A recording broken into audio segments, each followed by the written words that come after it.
اور وہ لوگ جو اللہ سے محبت کرتے ہیں وہ اللہ کی طرف سے آنے والی آزمائش یا دیری کو سزا نہیں سمجھتے، کیونکہ وہ جانتے ہیں کہ ان کا اللہ بہت محبت کرنے والا ہے، اور جس سے وہ محبت کرتا ہے اس کو آزماتا بھی ہے۔ ان کو فکر نہیں ہوتی کہ اس آزمائش کے اختتام میں ان کو کیا ملے گا، کیونکہ وہ جانتے ہیں کہ اس آزمائش کے اختتام میں جو بھی ان کے لیے ہوگا وہ بہترین ہوگا، اور اللہ ان کا دل بھی راضی کر دے گا۔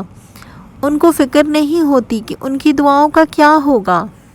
کیونکہ وہ جانتے ہیں کہ انہوں نے اللہ سبحانہ وتعالیٰ سے دعا مانگی ہے، اور اللہ سے دعا کا مطلب یہ ہے کہ ان کے ساتھ خیر کا معاملہ کرے گا اللہ۔ ہاں، بعض اوقات تھک جاتے ہیں وہ لوگ بھی، کیونکہ تھک جانا انسان کی فطرت میں ہے۔ بعض اوقات یقین بھی ڈگمگا جاتا ہے ان کا، مگر پھر وہ اللہ پہ یقین کی رسی کو تھام لیتے ہیں۔